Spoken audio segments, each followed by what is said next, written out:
Welcome back, everyone. I'm Kira. I'm joined in the booth again by Paul Mitchell. We are back for our top 8 here at the November Highlander Open Series. Ooh, it's been a day. Yeah, it's been a really quick day. It's- 31 people is an amazing number of people for an event. This is probably the quickest event that we've had. And I think part of that is people know kind of where they are in standings. The people who are looking to punch into the top 24 are playing their hearts out and are working really, really hard today. And a couple others like, you know what? I'm done for the year, I think. I may have heard rumblings of a 2-0 drop that happened earlier in the day. Oh, wow. So yeah, I'd say there are people with different motivations for today. But I think the motivations for the players in the quarterfinals are pretty clear. We are highly motivated down at the table. So we're going to cut on down to our players. We've got Tom Miller on top, and we've got Paris Pandey. We are rip-roaring and ready to go. This is an interesting matchup. We've got, looks like, Temur mid-range again, and we've got Grixis. Yeah, I'm looking at both lists, and I got to say, I love both of these decks. They feel like perennial Highlander decks. You know, no matter what era of Magic you go back to, Rug and Grixis are the kinds of decks that are going to show up at Highlander events. So yeah, I think this kind of blue mid-range-ish mirror should have a lot of back and forth, but it does look like both players are starting with a mulligan. Ooh. Well, and while we resolve mulligans, I'm going to run all of you wonderful people at home through our top 8 today after round 5 of Swiss standings. Surprising absolutely nobody. It's Richard Owen at the top with a 5-0 clean record today. Defying all expectations. We will say he was gifted a bye in round 1. Gifted a bye. So really we got 4 straight wins though. We've got Tom Miller in 2nd, Graham King in 3rd, William Lamarca in 4th, Violet Liu in 5th, Chifley Cole in 6th, Paris Pandey in 7th, and Freya Norman in 8th. Yeah, that's exciting. Tight and tidy top 8. Yeah, again, 31 people for people who are interested. The number of rounds for an event is dictated by the number of players, typically. 32 is a fantastically round number for 5 rounds. Once you get to 33, you're instantly bumped up. So the higher in that bracket, like the closer you get to 32 without going over, the cleaner the top 8s are typically going to be. So yeah, relatively straight and dry for these players. I remember, I believe it was RC9. There were, like, there's a breaker number between 8 and 9 rounds, and we were 1 player short of being pushed to 9. Yeah, like 127 players. It was literally, I think it was like 127 or 126. Yeah. And everyone, because we were waiting on the last minute signups and everything, and everyone was like holding their breath, like gripping the table, like, please, please, I'm not ready. All right, looks like both players have kept 6, and we're kicking off with a Scalding Tarn. Whee! All right, so... Scalding Tarn into a volcanic island.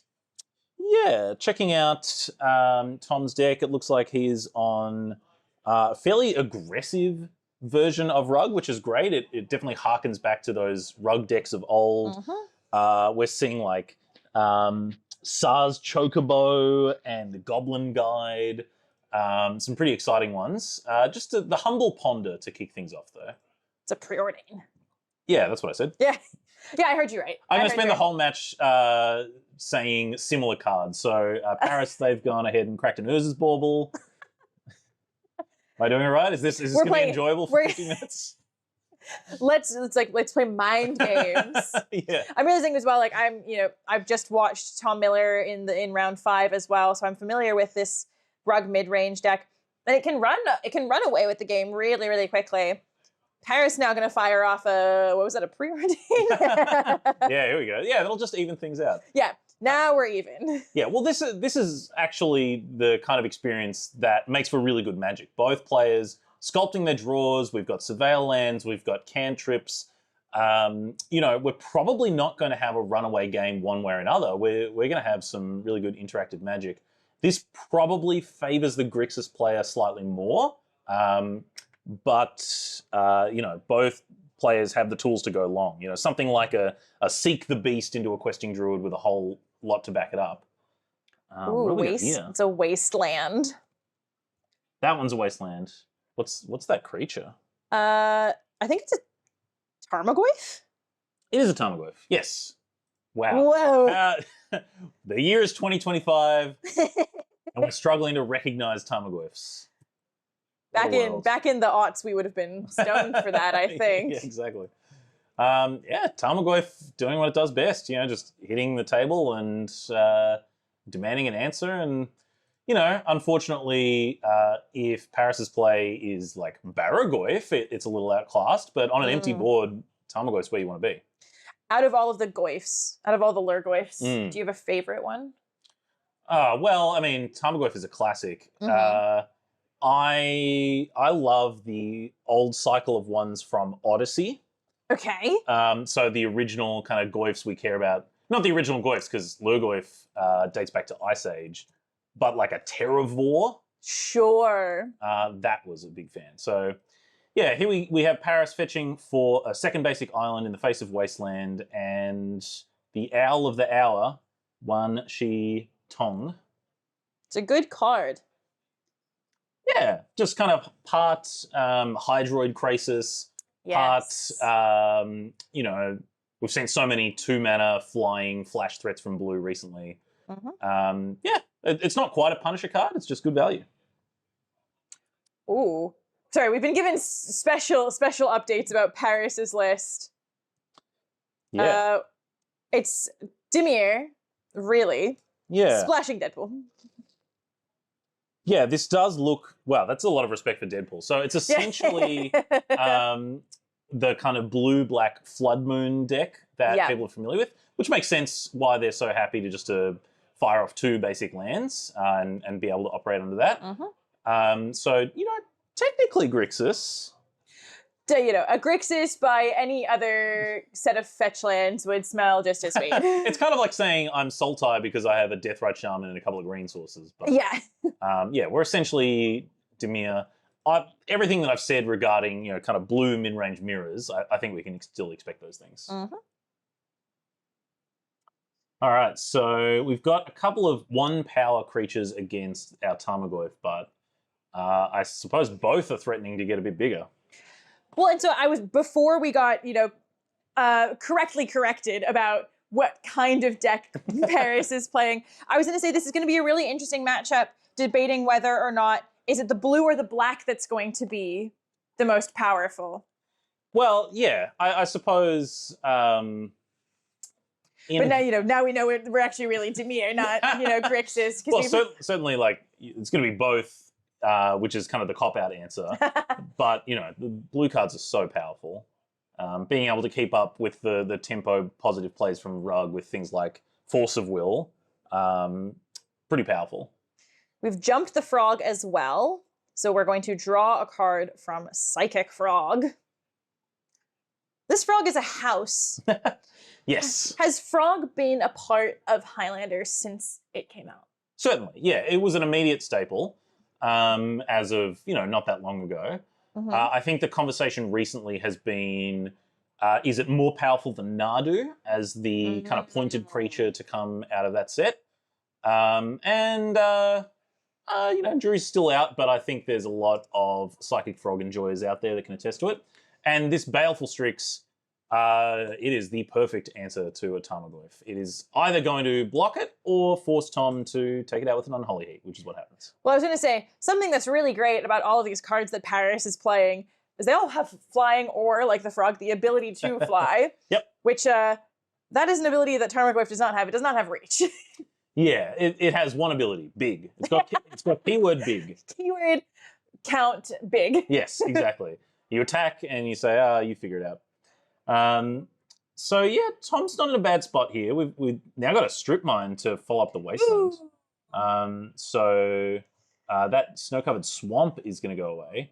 Down to just the 2 basic islands again and sending in. So yeah, playing the tempo game. We've killed a couple lands. We've stuck our Tamagotchi and there's probably some reactive spells in hand. This is a good spot to be.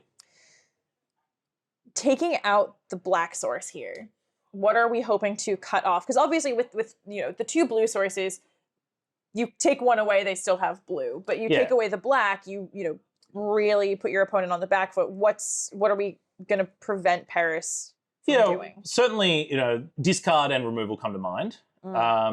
And even if Paris plays another black source, it stops both of those things happening in the same turn. We saw something really interesting there, which was Psychic Frog eating 3 cards, which included the Baleful Strix to shrink the Tarmogoyf.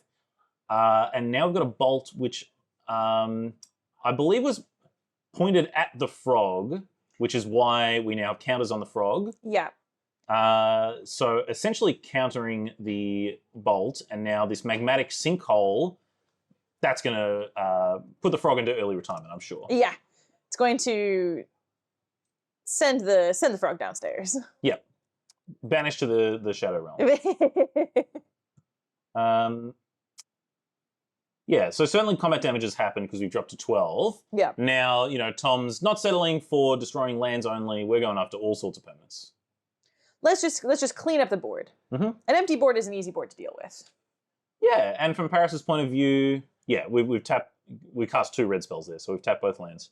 Yeah, we've got some work to do. Plinking in for 1's fine. Playing our 3rd island is also fine, but without black for like a Bitter Triumph or a Fatal Push or something else, this holding pattern. Well, yeah. I think I can see. We're not even untapping the Tarmogoyf at this point. Like, we know where that thing's going. I think I can even see a Fatal Push in hand for Paris, which is just really difficult. And we're just pecking away at each other. The Tarmogoyf is unfortunately quite a bit bigger.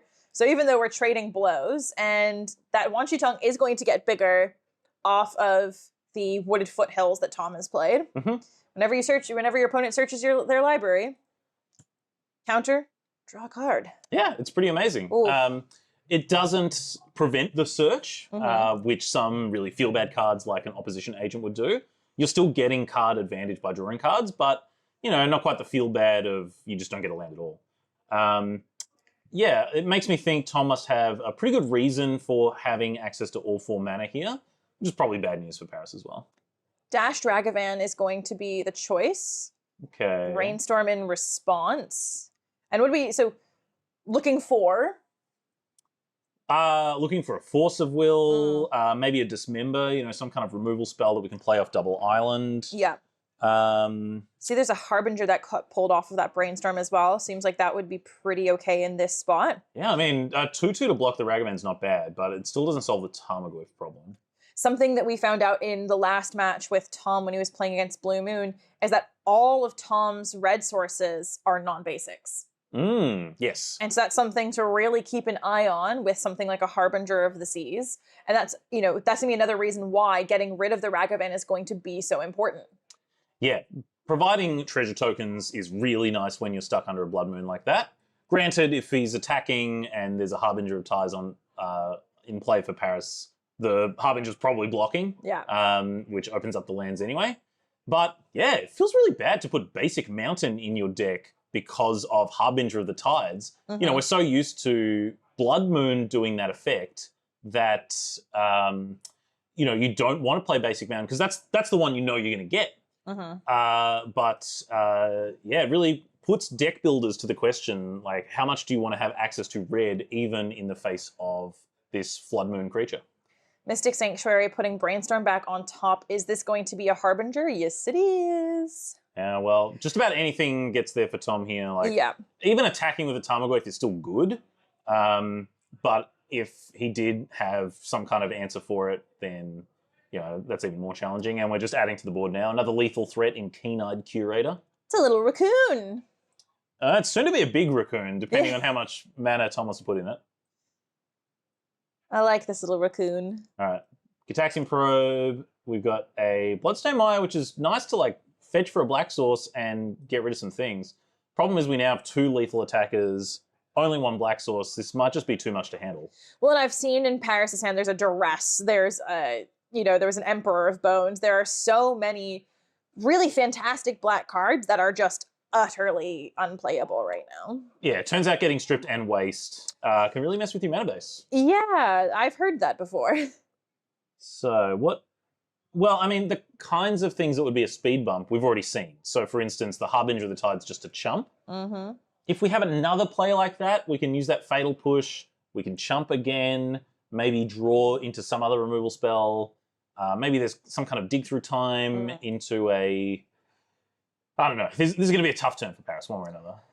Well, look, 2 is not dead, but... And, thankfully, you can see that lightning bolt is exiled in Tom's graveyard. And there's a Force of Negation and Expressive Iteration in hand. Yeah, so if you Fatal Push on your turn, we can pitch cast the Force of Negation. Fatal Push on my turn, I'm just going to hard cast it anyway.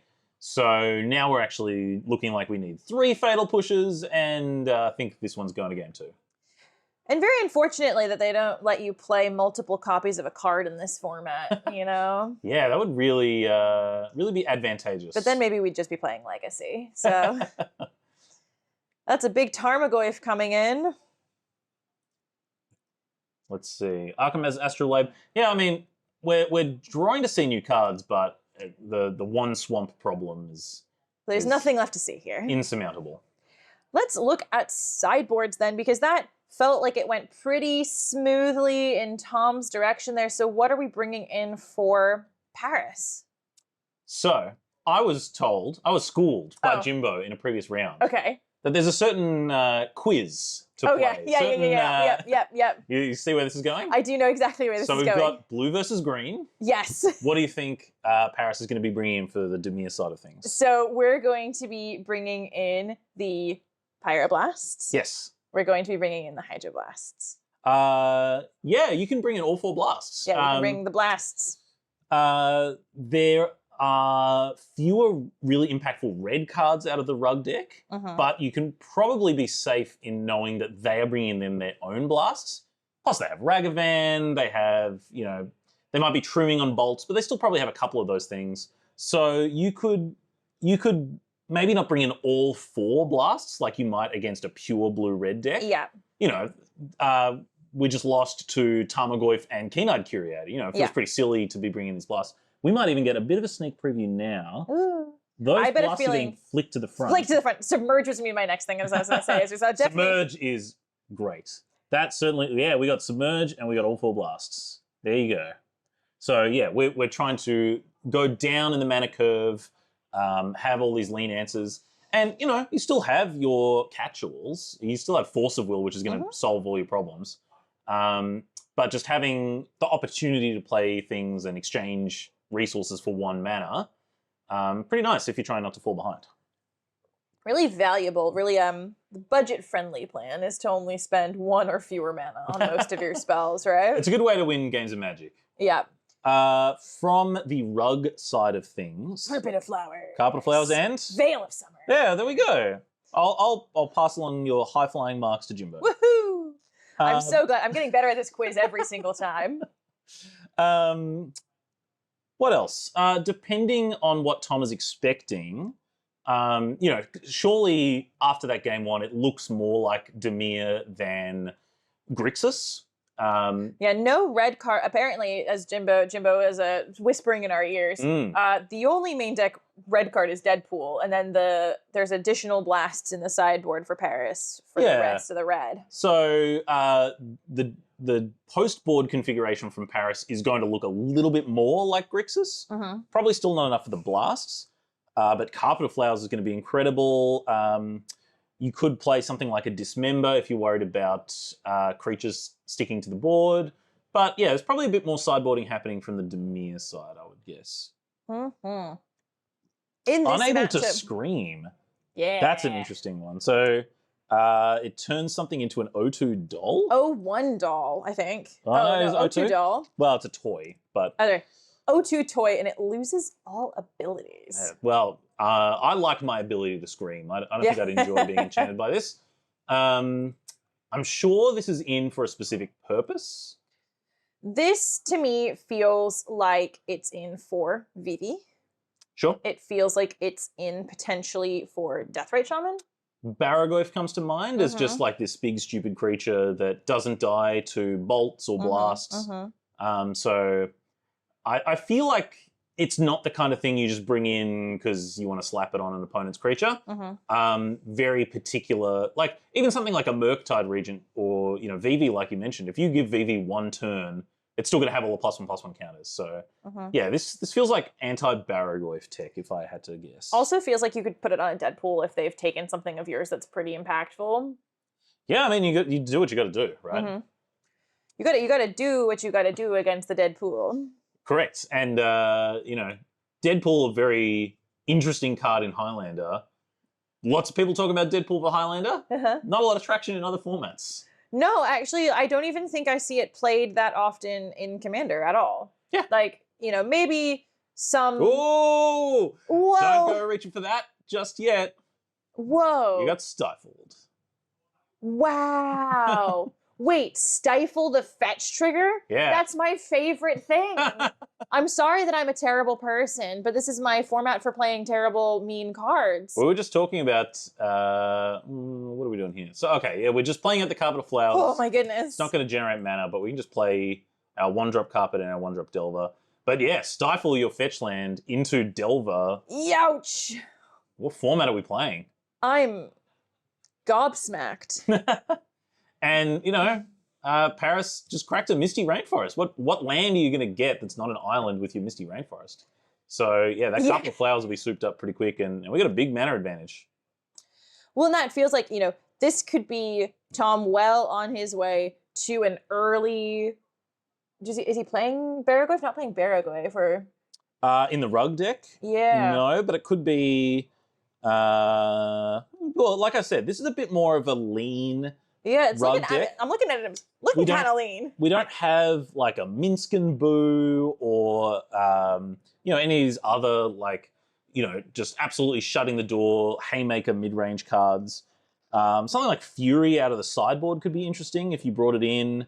That's probably for smaller creature matchups, but as I say that, Paris Resolve's a pretty small creature in Baleful Strix. Baleful Strix is back. Is that a Flood Maya Verge? It's a Gloom Lake Verge. That's what I said, yeah. Yes. Nice little blue land there that does not give you extra mana with the Carpet of Flowers. Wow, we're just... No. Give me that trade. That is very aggressive and indicates something else on the way, and here it is, Keen-Eyed Curator.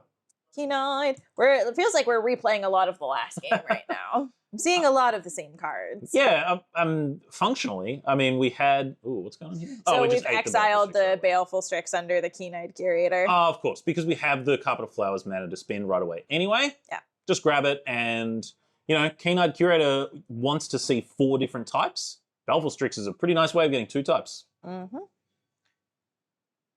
It's like strange exile delirium. Yeah. Well, I like collecting Baleful Strixes. There's lots of cool arts out there, so apparently this Raccoon Scout feels the same way. Yes. Collecting the cool one. I've got in one of my decks, I've got the Bloomborough special guest one, where it's like the creepy owl. Yeah, that sounds awesome. It's very cool. All right, Paris. We've got about to say, we're going to need a really nice turn because so far everything's gone Tom's way. Well, Psychic Frog is a pretty good way to go, as things go. To get big enough to block the Keen-Eyed Curator is a tough call, but, we got plenty of life. Ooh, and the best Planeswalker that Wizards has ever printed. Yeah, exactly.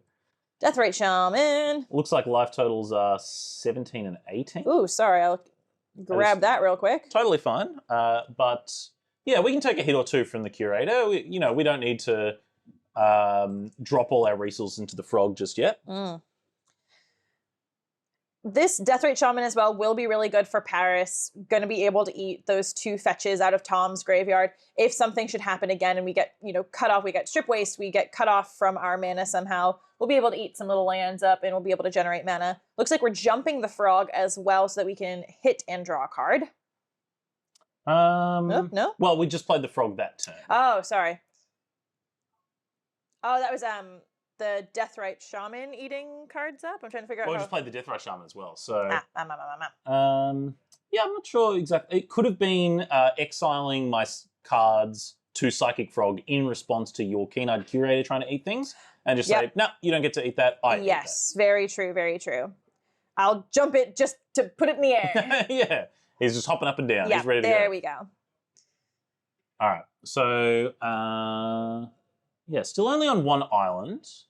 Well, so this is a really interesting piece of tech. Violet, who's in our top 8, helped me with the lands in my Blue Moon deck. And one of the things that she did was she altered a couple lands to include things like the River Pyre Verge and Spire Bluff Canal, because even though they produce blue mana, they're not islands. And so she was anticipating a bad matchup with green and a Carpet of Flowers type effect. Yeah. All right. Well, I have a couple of thoughts about that, but this is one of the most interesting spots that the Dimir player can get into. Damage-based removal on your Psychic Frog. Put the question to you, what do you want to do? What would you like to do? Would you like to... Flame Slash is particularly damaging because to survive this, it's not just drop 2 things to get past the bolt. Now I have to discard 3 cards? And I think that would be Paris's whole hand here. That's quite the commitment. So, really deciding, can I survive on the Deathrite Shaman and the cards I expect to see from the Frog alone versus the Deathrite Shaman and the cards in my hand, and trying to factor in what Tom could also have with those 2 cards as well. Because you can just get so blown out if you devote all your resources to the Frog and then they have a second answer. Yeah.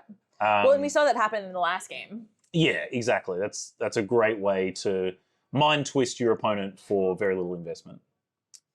Emperor of Bones, and it feels like I know exactly what that's going to eat out of the graveyard. Yeah, we've got a nice little graveyard war happening here. We've got Keen-Eyed Curator can eat things in response to the Deathrite Shaman and vice versa. I've got Emperor of Bones. There's a nice little hierarchy of who got to do what when.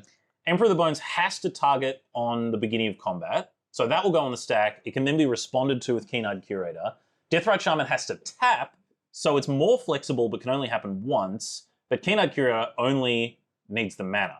Yeah. So... and Tom has enough mana to just keep chewing into it. Yeah, I suspect, depending on how much mana we spend on different things, there is a little jockeying back and forth here with all these different things that care about the graveyard. And then poor Tarmogoyf is just the innocent bystander that is... All the graveyards are going to get nuked one way or another. Paris down to a precarious 3 here. Yeah, okay, we're just adapting that. Just to make it bigger. Yeah, we're saying, you think this Emperor of Bones bringing anything back anytime soon? No, sir. We're just going to make it a 4/4. It's really interesting as well, the way that removal spells in Psychic Frog interact. You either get, sometimes a 1 mana removal spell or a 1 mana your opponent discards 3 cards. And that's pretty good. Like a 1 mana better than Hymn to Torok seems decent. Yeah, and Paris elected to keep all their cards. We're going to need some of those cards to battle these 2 big creatures. It looks like Tom has 1 or maybe 2 cards in hand. So, what's going on here? We're going to eat something from the graveyard. Eating more stuff. Well, because I'm sure now at this point, that Keen-Eyed Curator is a 7/7 with Trample, I believe. Yes, yeah, chunked in for a lot last turn, and we have dropped down to 1. Wee, precarious. 1 is not dead, but it's very close to it. Players updating the Carpet of Flowers. Reminder on the Carpet of Flowers, so we're going to get 3 mana. Unclear. So with Carpet of Flowers, you can choose for it to happen in your first or your second main phase. It's possible that Tom has said, I don't want to use my carpet now. I'm going to see how this combat shakes down and then possibly do something in my second main. Okay, here we go. This is a big owl. Oi. Big owl's getting pyroblasted. Wan Shi Tong getting blasted, handshake, and that'll do it for our first quarterfinal match. Hoo-wee. Yeah, that was intense. Yeah, that was a lot of pressure from the Rug player. Great to see Tarmogoyf back in action and doing its thing. We talked about it in sideboarding, those 1 mana plays that can counter what your opponent's doing. When they commit 5 mana to a creature to try and stabilize what you've got going on, 1 mana. and it just gets pyroblasted, that's a bad time. Doesn't feel good. That's going to be our first quarterfinal match. We're going to get straight to work updating the rest of our results for today's tournament so we can bring you the top 24 players who are heading to the Invitational next month. We'll be back very soon.